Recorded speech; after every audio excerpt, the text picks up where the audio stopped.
Peace and blessings, beautiful people. Peace and blessings. And this is Empress Imani, and welcome to this episode of Sacred Love Lessons. This episode of Sacred Love Lessons is sponsored by sacredloveshop.com. sacredloveshop.com, where you can find tools for your spiritual and personal development. So today, you guys, I wanted to talk to you about the price of love. The price of love. I was thinking about that movie, Love Don't Cost a Thing. I think it's with, what's her name?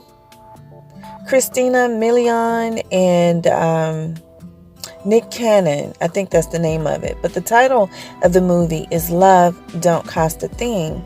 And I started thinking about that. Like, how much does love cost? You know, a lot of times when we focus solely on the good, which is really not the best thing. Focusing on the good is great, but focusing on the good to the absence of everything else, we call that toxic positivity, right? And so I was thinking, how much does love cost? How much does it cost? And so I was like, well, when it's healthy love, you know, there's a cost of investment. Investing in building a solid foundation. There may be an investment of time. When you build a solid foundation, you will have to invest your time, your energy, your money, your love, your joy, your happiness, because you're going to be creating, you know, amazing memories together. And if you want to have an amazing life, that doesn't just happen like on a whim. You have to create that. Healthy love will cost you intentions. You have to set your intentions to say, hey, I am going to have a healthy relationship with this individual, and we're going to build a solid foundation. You know, it may cost you some sacrifice, you know. So those are all of the things that you can look to invest when you are establishing a solid foundation in a healthy relationship. And I keep stressing healthy, because the flip side of that is unhealthy. And likewise, when there's an unhealthy, toxic relationship, what does love cost you? How much does it cost you? It will cost you your time. You can lose your best years, time you cannot get back, by giving to a toxic situation, a toxic relationship, by investing in someone who does not love you back, by finding yourself in a toxic entanglement. You know, so then there's that. You can lose your peace. Being in a toxic, unhealthy relationship will cost you your peace. How much is your peace worth? Now, I know for me, you guys, my peace is everything. So when there's this constant pull on my peace, where if you just always got some shit going, you know, you full of drama. Every time I see you, you're in crisis. We're not going to be in relationship too much longer. We're not, because you're costing me my peace, and I value that, right? So I don't do drama. You know, I just don't get involved in the mess and the love vibing energy. I don't do that. So if you're in an unhealthy, toxic situation, it will cost you your peace. It will cost you your money. The money that you are, I wouldn't even say circulate. Usually when I refer to money, the energy of money, I refer to it in a sense of circulation, because everything that I put out comes back to me under the law of circulation. But in this situation, when the relationship is toxic, when the relationship is unhealthy, and you are investing your money, it is not an investment. You are spending money because that is something that you will not be able to get back. Okay? Let me give you an example. You dealing with Nook Nook or Lil Ray Ray or whomever, right? Bonquisha, whoever. And this person just can't seem to get right. Remember that movie Life with Eddie Murphy and Martin Lawrence, where they was talking about can't get right? This person just can't seem to get right. And they constantly, repeat offender, stay in trouble, always got something going on, constantly down at the jail. You constantly either bailing them out, helping them pay off warrants and tickets, paying off lawyers. You know the foolishness. And you may have someone like that in your family. We all know somebody, or we have known someone that fit that description, right? That is not an investment, okay? You are spending your money and you will never be able to get that back, right? Because usually people like that, it's pathological. It's a pattern of behavior. Those people don't change, right? And if they do, they have to do the work and make that change on their own. You putting money on the situation is not considered a wise investment. That is not an investment, okay? So then you lose your money. Then, on top of all of that, you lose your joy and your happiness. Because how can you be happy when there's constant chaos, when there's constant crisis going on? Now, I know, we focus on meditation and we focus on centering our emotions and balancing out our emotions, right? And every good book tells us to do that, to be in center no matter what is going on around you. And most people, okay, may be able to do that. Some are not, right? And if you are that person who have not mastered that technique, who has not been able to master your emotions, like no matter what's going on around you, you're going to have joy and happiness. If you're not there yet, then you're going to be that person that will find yourself unhappy, right? And not feeling joyous when those crises when you're just constantly engulfed in chaos and crises. You won't be able to experience those emotions and those feelings. Your health will be affected if you find yourself in a toxic and unhealthy relationship. Yes, it does affect your health. I know, when you're under stress, you've heard the terminology stress kills.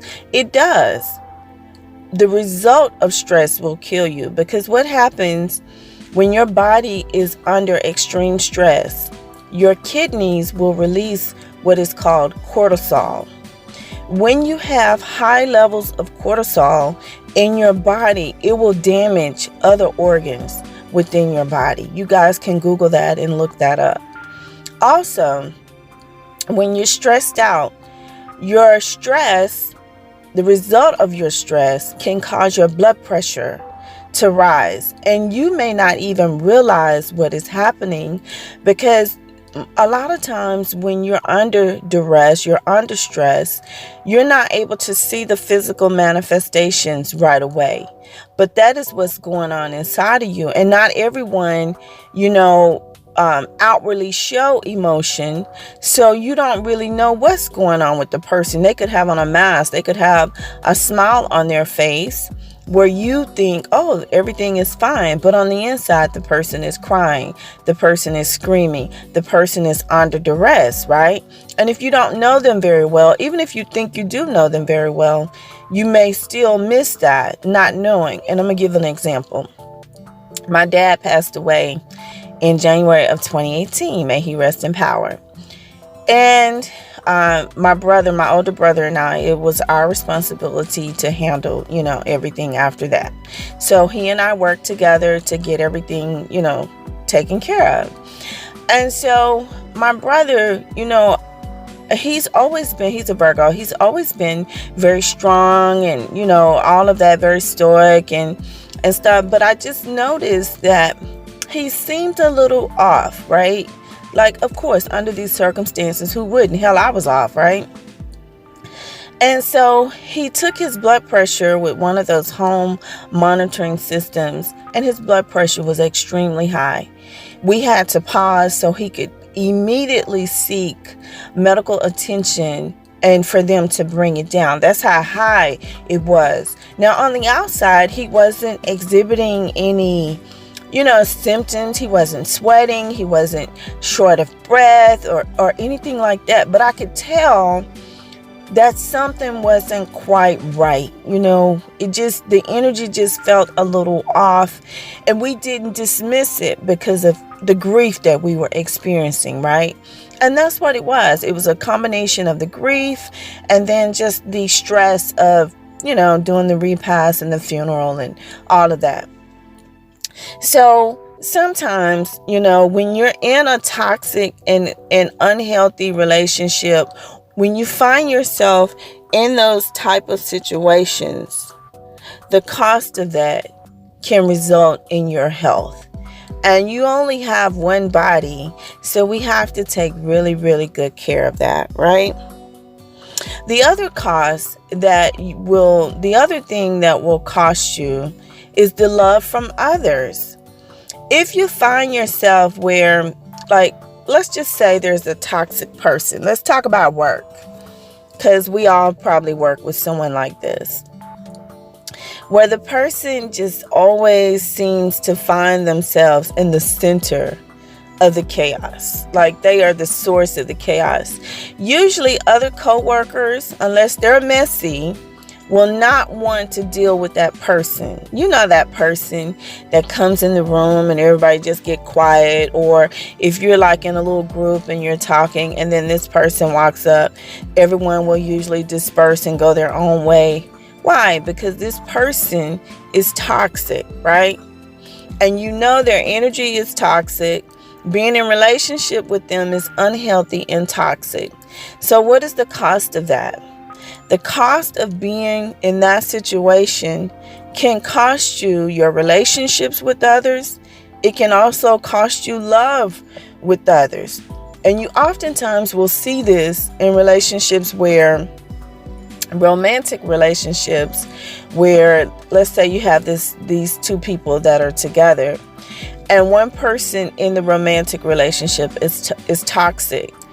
The other person's friends and family may not even fool with that person who has done nothing wrong because of the person that they're in relationship with. It's kind of like guilty by association. That's exactly what it is. You're guilty by association.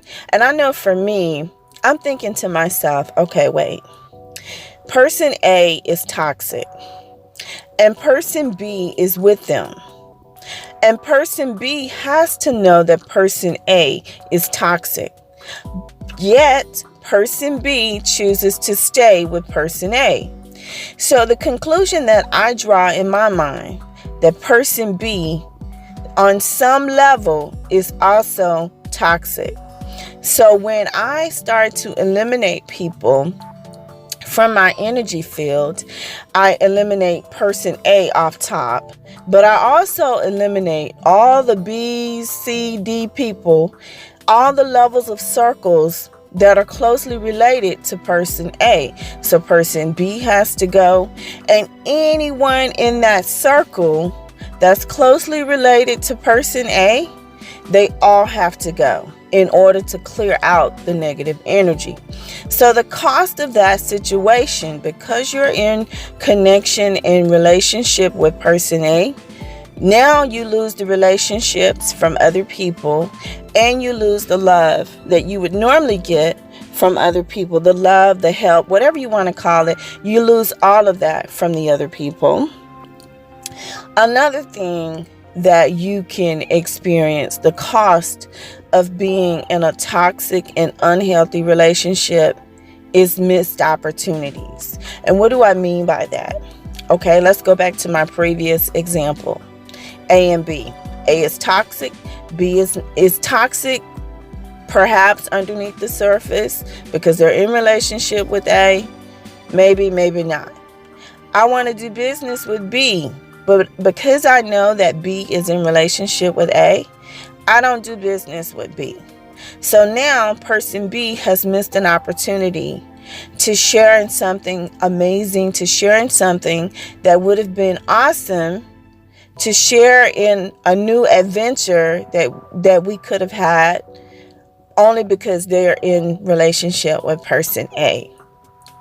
So you see that all the time in business. And so like when I get ready to do business with people, I'm checking to see, okay, first of all, who are you? You know, what do you stand for? What are you about? And then second of all, who are you closely associated, affiliated with, and who are you in business with? You know, in business, we say, who are you in bed with? So it's like, okay, who are you in bed with? Because if you're in bed with a shark, if you're in bed with piranhas, I'm not finna do business with you. Because on some level, some subconscious level, you're exactly who they are, right?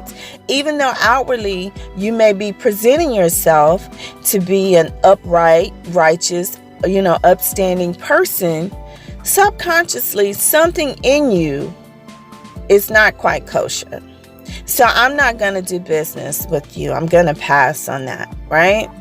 So that's another cost of being in an unhealthy and toxic relationship. And so anyway, I just was thinking about that, and the movie is Love Don't Cost a Thing, right? With Christina Milian and Nick Cannon. And it just made me think, like, how much does love actually cost? So you tell me, how much does your love cost? Leave it below. If you've had to make some sacrifices to increase the value of your love, if you've had to sacrifice relationships to increase the value of your love, because those are ways. I'll have to do another episode on how to increase the value of your love.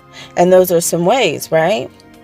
Leave it below and let me know what you think. This is what I have for you today. I hope this lesson, The Price of Love, has been of value to you. Don't forget to share this episode with your family, your friends, and on your social media. And don't forget to go over to our shop, sacredloveshop.com, for your personal and spiritual development tools. And until we speak again, be the light.